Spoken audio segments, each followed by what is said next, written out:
Estás escuchando En Contexto, y en las noticias de esta semana es cumpleaños de Contexto, y hablaremos de las inversiones que está haciendo SoftBank en Ualá y Vitex.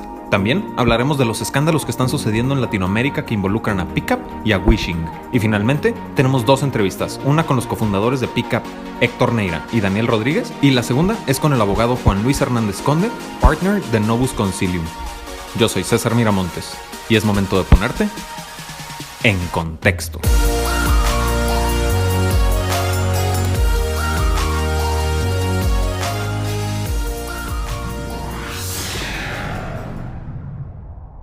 Bienvenidos al episodio número 14 de En Contexto, donde hablamos de las noticias más importantes en el mundo del emprendimiento, tecnología y capital de riesgo en América Latina. Como siempre, yo soy su anfitrión César Miramontes y me encuentro al lado de Víctor Cortés. Víctor, ¿cómo estás? Todo bien, César, todo bien. Yo también soy anfitrión, por cierto. Discúlpame. Con mi coanfitrión, sí. Víctor Cortés. Excelente. Te ando quitando protagonismo, lo siento. Pues hoy es un día muy especial. Hoy es 3 de diciembre. ¿Qué sucedió el 3 de diciembre del 2018, Víctor? ¿Cumpliste 26 años? No, eso fue el 2 de diciembre. Sí. No, todos aquí ya sabemos qué pasó el 3 de diciembre de 2018. Fue el primer día en que nació Contexto. Fue el primer día, bueno, fue el día en que nació Contexto. Fue el primer día en que le piqué a ese botón de publicar en WordPress y estuvimos al aire.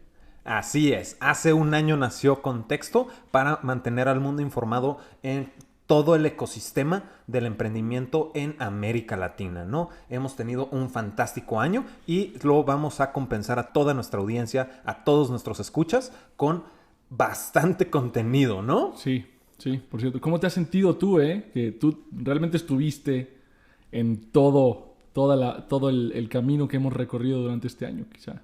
Yo, realmente cuando apliqué a Contexto, no sabía realmente qué esperar, pero definitivamente he aprendido muchísimo y he quitado esta visión eurocentrista de no voltear a la parte sur del mapa, ¿no? Estando ubicado en México, obviamente, ¿no? Y darme cuenta que definitivamente América Latina tiene todo para triunfar, sobre todo por su ecosistema. Entonces, vamos entrando un poquito más a detalle, porque sí, definitivamente hay muchísimo contenido para hacer este episodio de cumpleaños de Contexto muy especial. Entonces, vamos con nuestra primera noticia. Bueno, las primeras dos están... No. Yo quisiera hacer unos anuncios parroquiales antes de comenzar con la primera noticia. Adelante. Antes que nada, el giveaway. El giveaway. El giveaway es algo muy especial que estamos planeando para todos ustedes. Aprovechándonos de que cumplimos un año con el blog, queremos hacer oficial el lanzamiento de nuestra base de datos. Entonces, aquellos que sean participantes del giveaway pueden tener la oportunidad de ganarse... ¿Mercancía? Mercancía, pero es más allá que mercancía. Realmente es la marca de Contexto. Claro, Contexto es un estilo de vida, no es mercancía. Contexto es un estilo de vida, entonces puede ganarse mercancía de Contexto, swag, suscripción para la base de datos, y el primer lugar se va a llevar también un Alexa Dot, para que puedas poner tu música favorita mientras trabajas en tu proyecto.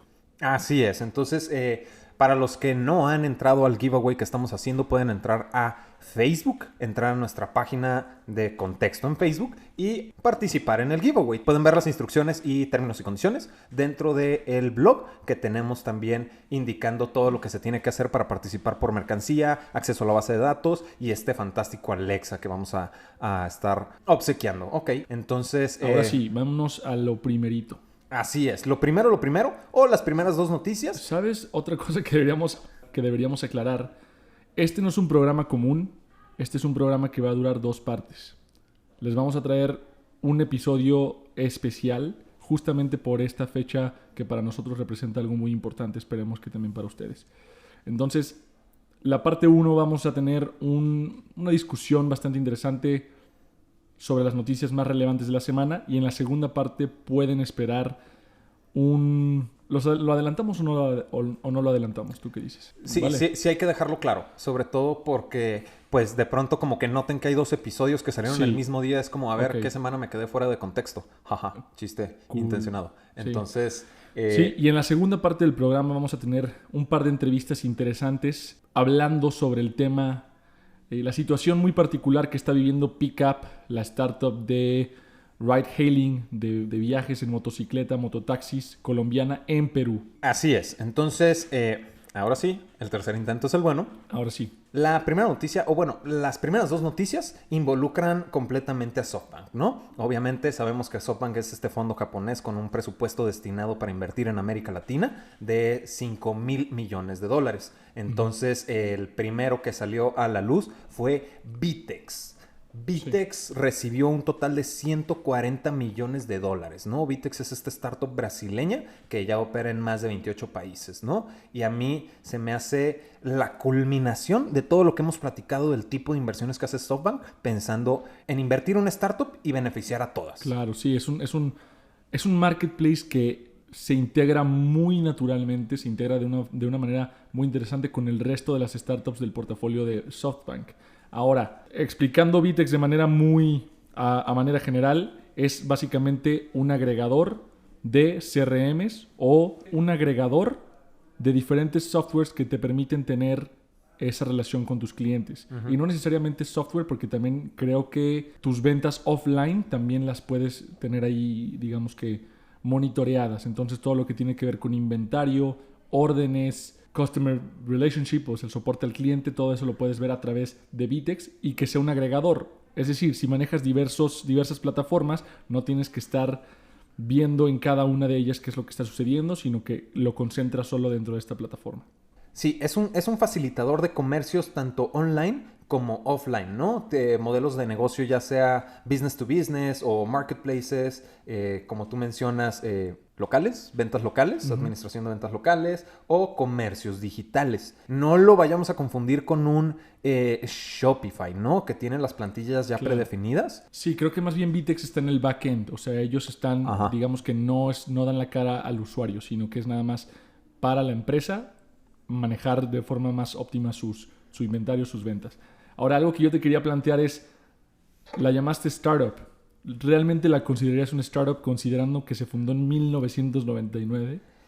Está súper complicada esa pregunta realmente por el modelo que manejan, que es, como lo menciono, un facilitador, funge en línea, trabaja con muchísimo software. Yo diría que sí, pero también por el tiempo que tiene, sí genera esta cuestión. Sí, realmente yo creo que el término, y esto es algo que tenemos que discutir, se tiene que poner en la mesa en el ecosistema. La definición de una startup, qué es una startup, qué no es una startup, qué es un unicornio y qué no es, todos esos términos creo que hasta cierto punto han perdido significado. Entonces, estoy llamando aquí a la audiencia, tenemos que hacer un consenso de qué significa cada uno de estos términos. Así es.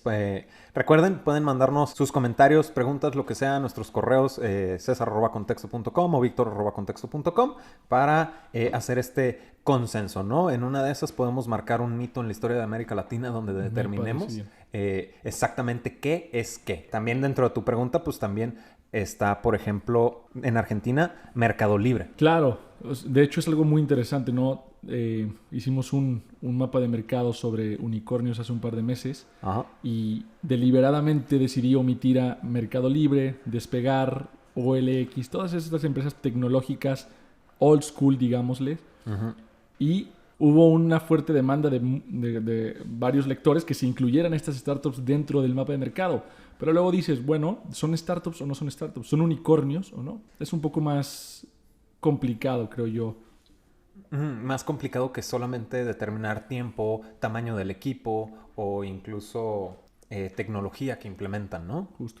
Entonces, ¿por qué digo que es la culminación de este tipo de inversiones que hace SoftBank? Porque justamente ya tiene estos e-commerce, estos procesadores de pago, estos facilitadores de procesadores de pago, y va llegando con este facilitador de todo este tipo de comercios que suceden ya sea en línea o offline. Uh-huh. Pues realmente puedes ver cómo SoftBank puede unir todas estas inversiones, ¿no? Entrando con este marketplace Madeira, ¿no? Después nos vamos con Olist, que también Vitex facilita las cuestiones de los procesadores de pago. Obviamente los usuarios tienen que tener ya estar dados de alta con ciertos procesadores de pago, pero también, de nuevo, puedo hacer que colabore Vitex con Olis, con Madeira. Hay muchísimas cosas que puede hacer dentro de su portafolio. Estas sinergias, está súper bien pensado, en mi opinión, este tipo de inversiones, ¿no? Sí, estoy de acuerdo. Creo que el portafolio de SoftBank está bien pensado para que funcione la sinergia del portafolio y no solo el rendimiento de las startups por sí solas, ¿no? Es decir, que se busca el éxito colectivo, por así decirlo. Ajá. Y hace bastante sentido. A mí lo que creo que hace falta es pensar en invertir en startups que tengan modelos un poco más disruptivos, más allá de los marketplaces. Ajá. Pero creo que es un inicio muy interesante el comenzar digo, pues no teníamos esta cantidad de capital de riesgo antes en la región. No había precedentes. Entonces, creo que es un muy buen inicio y creo que realmente va creciendo, ¿no? Ahora, algo interesante que hay que mencionar de Vitex es, a pesar del tiempo que lleva operando, todavía no llega a los $1,000 millones de dólares de evaluación. Levantó 140 millones, pero los founders aún conservan 50% de la empresa, más del 50%. Pero no se especifica cuál es la evaluación. Entonces, se pueden llegar a ciertas conclusiones, ciertos estimados, pero definitivamente todavía no podemos decir que es el siguiente unicorn de la región. Sí, no, todavía no. Pero yo veo uno que está bastante cerca. Mi siguiente apuesta podría ser... ¿Sí? Yo creo que podría ser, no el siguiente, pero sí va a ser muy, muy prontamente, probablemente Ualá de Argentina. Platícanos un poco más también lo que acaba de pasar. Pues de nuevo, como lo comentaba, pues también tiene relación con SoftBank. SoftBank participó en su serie C por un total de $150 millones. Entonces, Ualá es esta fintech Sí, es un Challenger Bank. Ajá, un Challenger Bank que en lo personal yo no siento tanta diferencia con el resto de los Challenger Banks que hemos hablado, como Albo, como Fondeadora, como Wix Wallet, porque manejan estas tarjetas de prepago, te permiten hacer los cargos digitales, Claro. y hacer las transferencias a otros bancos, ¿no? Tradicionales. Entonces, ¿Sabes cuál es la diferencia? te escucho. Dime algún otro neobanco argentino. Ahí sí me agarras muy mal parado. Bien. ¿Me puedo meter a nuestra base Mira. de datos y encontrarlo? No, yo sí. Hay otros neobanks, Challenger Banks, está Brubank, están otros neobancos que están siendo lanzados por los bancos tradicionales, pero el mercado creo podría asumir que está menos saturado que el mercado mexicano, que es de donde estamos casi siempre hablando sobre los neobancos. Es cierto. Y en el cono sur realmente veo que hay todavía mucha oportunidad para que exista un jugador dominante en esta industria. Y veo yo que SoftBank lo que está haciendo es apoyar a Ualá porque ve que existe esa oportunidad en el mercado sur y no se da abasto una sola empresa. Entonces, una sola startup mexicana no se va a dar abasto en toda Latinoamérica. O sea, no va a poder conquistar toda la región tan fácil. Entonces, Claro. Hablando de lo que mencionábamos en el episodio pasado, invertir en negocios con modelos similares en diversos países de la región y eventualmente, potencialmente, observar una fusión a largo plazo o simplemente alguna colaboración entre las mismas. Y de hecho es un punto bien interesante lo que mencionas, ¿no? Porque si nos metemos empezamos a ver las estadísticas de las inversiones de SoftBank, que también pueden encontrar en nuestra base de datos, pues de entrada lo que más dinero le han invertido, más del 65%, a Brasil. Que de nuevo, como lo mencionaba, ya hay fintechs, ya hay todo. Adicionalmente, alrededor del 27% de sus inversiones en general han sido hacia fintechs. Entonces, cuando vuelven a invertir en una fintech, pues ahora sí le invierten a otra zona geográfica, que como tú bien mencionas, es una zona geográfica que tal vez todavía tiene espacio para desarrollarse, que es Argentina. Sí, la zona sur en general, creo yo. Y creo que Ualá es ese jugador dominante que va a estar a la delantera de los neobancos, mínimo en esa parte de la región. Así es. Entonces, muy probablemente tengamos una entrevista con el equipo de Ualá. Sin embargo, no va a ser parte de este programa, ya que por ahí no logramos coordinar muy bien los tiempos, pero cuando suceda se los haremos llegar, ¿no? Para platicar sobre Ualá, la apertura que hay de fintechs en esta zona geográfica que platica Víctor, y también cómo es SoftBank como un aliado estratégico, ¿no? Claro. Ok, entonces con esta parte vamos concluyendo, SoftBank. Sí, si quieren saber un poco más sobre SoftBank, pueden escuchar los últimos 13 episodios porque probablemente hablamos sobre SoftBank en cada uno de ellos. Prácticamente, ¿no? Entonces, sin más que agregar en la cuestión de SoftBank, que pues en las últimas semanas terminó participando en alrededor de $290 millones, pues vámonos a la parte más sensible que está sucediendo. Esta semana fue controversial, pero te voy a decir algo. Yo creo que parte de lo que nosotros tenemos que hacer es sí hablar de las cosas positivas que están surgiendo en la región, pero no podemos hacernos tampoco de los oídos sordos sobre las cosas que pueden mejorar, las cosas que tienen esa área de oportunidad y las cosas que de plano son negativas, ¿no? Se tienen que decir, se tienen que hablar y se tienen que proponer soluciones para que dejen de pasar. Entonces, platícanos un poco más qué es lo que pasó y entramos a la plática.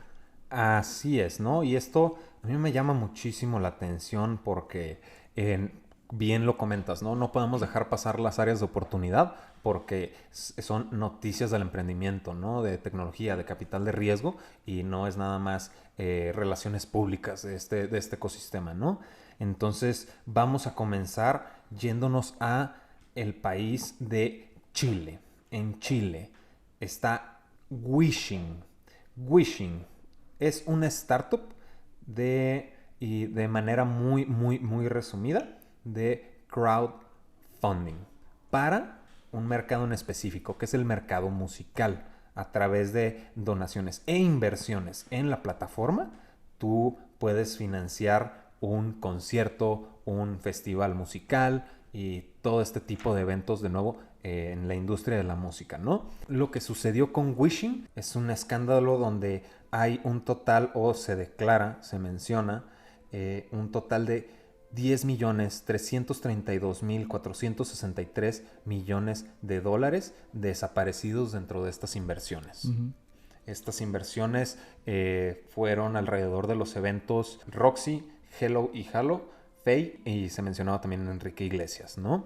Creo que también hubo ahí un caso con Snoop Dogg, ¿no? Uh-huh. Ahora, creo que parece muy curioso el timing, ¿no? Justo después de que vemos escándalos relacionados a la industria musical con Fyre Festival en Estados Unidos, surge esta plataforma de fondeo colectivo, crowdfunding, Wishing, en la que los inversionistas, realmente personas comunes y corrientes, ni siquiera necesitabas algún tipo de certificado o necesitabas ser inversionista sofisticado, podían participar en el fondeo de estos eventos musicales. La clave de este modelo, y lo menciona aquí un inversionista que participó en una de estas campañas de crowdfunding, fue que los retornos que ofrecían se veían muy bien. Se veían mejor que, digamos, por encima de instrumentos más tradicionales, uh-huh, pero no lo suficientemente altas como para levantar sospechas, ¿no? Obviamente, uh-huh, si tú ves que te están prometiendo el cielo en la tierra, dices, aquí hay algo que no está bien. Pero en este, uh-huh, caso, no era algo que te levantara, que te llamara la atención de esa manera, ¿no? Entonces, pues desafortunadamente... A ver, yo ahí quiero tocar dos cosas, sí, ¿no? Porque hace ya un poquito más de tiempo me tocó también cubrir la nota de cómo Latinoamérica está, uh-huh, marcando la tendencia en música a partir de que las estadísticas dentro de las plataformas de reproducción de música como lo son Spotify, como lo son iTunes, pues realmente la mayor cantidad de descargas, la mayor cantidad de escuchas de las bandas terminan siendo latinoamericanos, ¿no? Como la Ciudad de México y Sao, sí, Paulo son los que mayor destacan. Entonces, 100%. Volviéndose estos los consumidores principales de contenido musical, pues realmente, como cualquier negocio, como artista, pues dices, si ellos son los que más me consumen, voy a hacer contenido para los que más me consumen. Entonces, pues realmente una propuesta como la de Wishing, donde ya sabemos que Latinoamérica es el que está marcando estas pautas, es el que está más apoyando a la industria de la música, pues tiene completo sentido que la gente le invierta a traer a sus artistas favoritos. Claro. Ahora, creo que no hemos aclarado exactamente qué es lo que pasó. Ajá. Wishing lanza la plataforma, promete estos retornos, recolecta o recauda este dinero de los crowdfunders y al paso del tiempo, creo que fueron 5 años después, uh-huh, Wishing desaparece. Los inversionistas hasta la fecha no saben qué pasó, dónde está su dinero. Y aunque ya había sospechas en el pasado, o sea, y gradualmente se fueron levantando, hasta ahora es donde realmente explotó todo, la gota que derramó el vaso. Y pues digamos que la gente simplemente se está quejando, está preguntando por todos lados qué es lo que pasó, dónde está su dinero, y hasta la fecha no se ha respondido nada, ¿no? Así es, incluso llama la atención, ¿no? Porque Guillermo Padrón, quien era el que dirigía las operaciones en México, declaraba un crecimiento de hasta 344%, ¿no? Incluso manteniendo arriba de 5,000 usuarios. Y déjame aclarar, el crecimiento de la plataforma de 344%. Entonces, esta es una historia que todavía está in the works, todavía se está desarrollando, nos interesa muchísimo, y de hecho estamos tratando de conseguir algún tipo de contacto con el equipo de Wishing para saber exactamente qué es lo que pasó.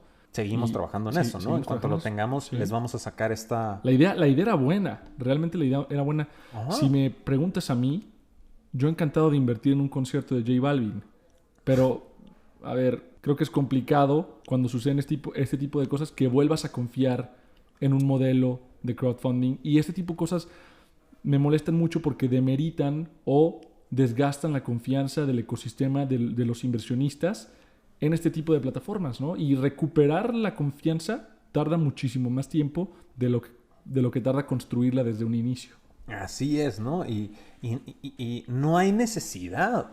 No hay necesidad de incurrir en este tipo de situaciones con modelos, como lo mencionamos, tan fáciles de escalar por la tendencia que hay en América Latina en la cuestión de la industria musical. Pero pues definitivamente tenemos que ver cómo termina este melodrama, ¿no?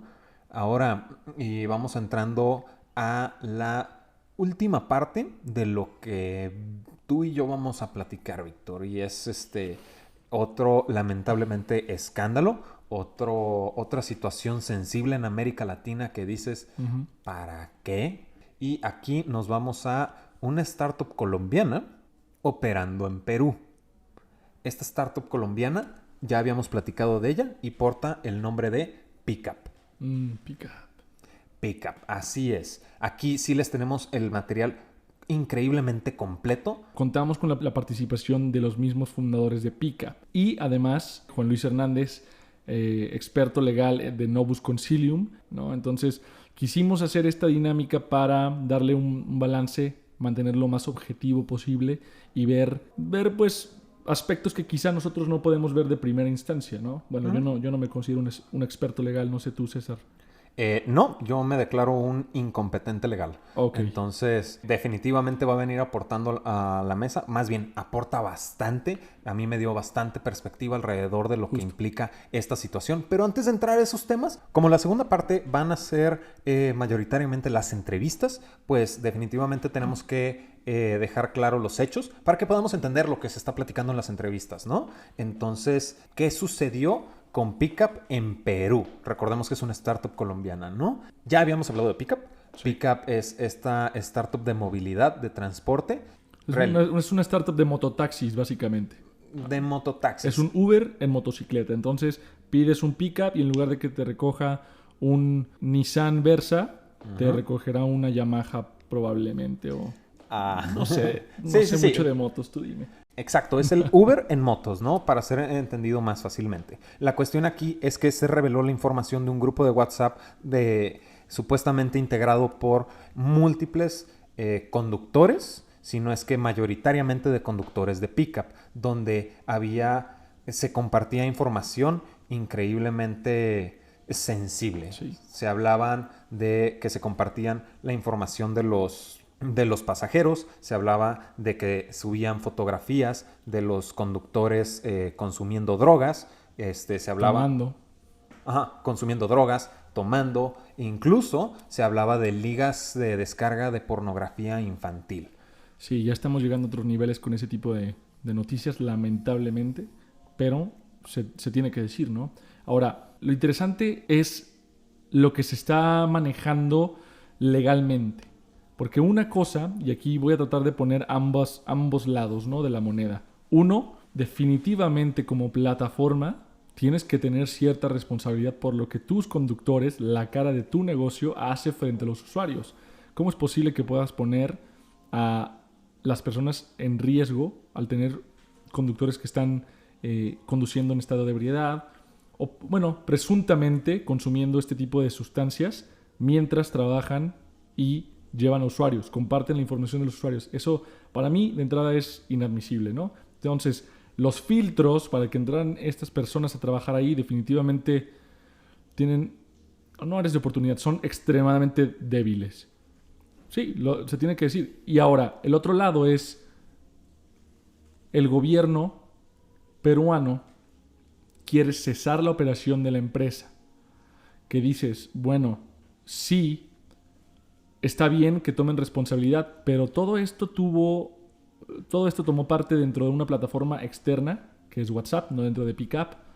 Y tú como empresa quizá no puedes saber todo lo que las personas que trabajan contigo están haciendo fuera de tu plataforma, fuera de tu empresa, ¿no? Entonces, acá lo que dice la empresa es, ¿cómo quieres cesar operaciones, meternos en cuestión de materia mercantil, cuando más bien deberías estar quizá apelando a cuestiones civiles, cuestiones penales, directamente con las personas involucradas, ¿no?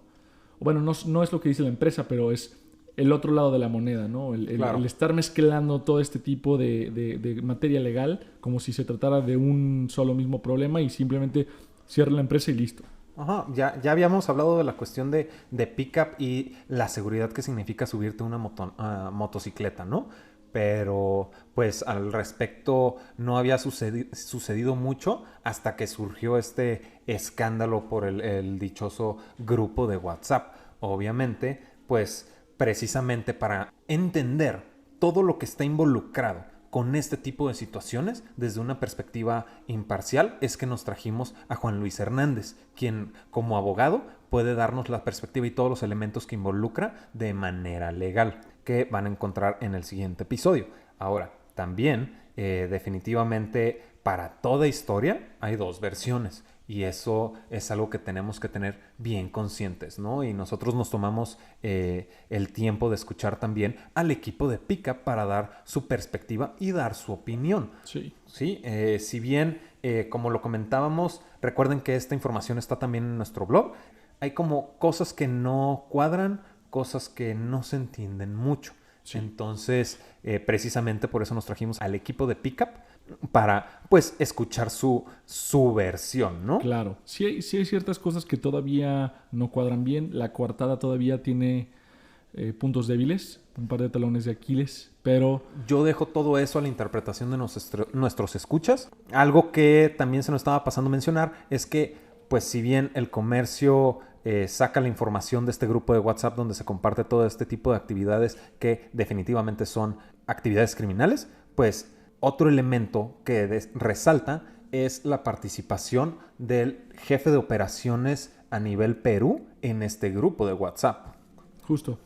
Creo que ahí es donde entra la mayor, la parte más delicada del escándalo, ¿no? Si no supieras que está ocurriendo esto y estuviera ocurriendo en WhatsApp, ¿qué tanta culpa tienes? ¿No? Pero cuando ya tienes a alguien del equipo ejecutivo participando en la conversación, interactuando dentro del mismo grupo, creo que entonces ya se lleva a estos niveles y creo que entonces ya hay cierto nivel de responsabilidad porque se sabía de este tipo de intercambio de mensajes, ¿no?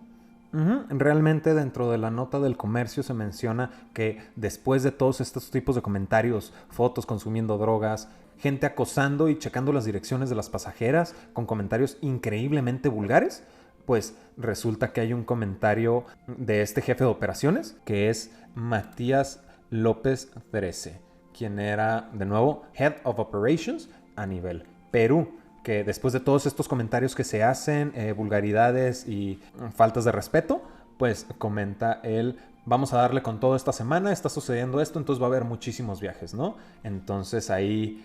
Pues, sí, no estuvo involucrado en los mensajes tal cual, pero participó en el grupo. Entonces ya creo que hay algo interesante ahí que se tiene que aclarar, ¿no? Entonces, pues yo digo que vayamos directo a la entrevista a ver qué nos pueden comentar los founders. Nos encantaría también que nos hicieran llegar sus comentarios, su opinión y realmente que interactuaran con nosotros en este tipo de noticias, ¿no? Que da mucho de qué hablar.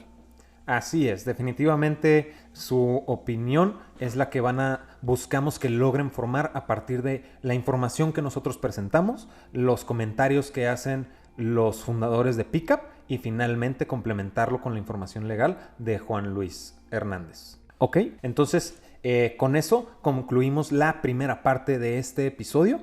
Nos vemos en la segunda parte, que es ya incluyendo todas las entrevistas que tenemos preparadas para ustedes.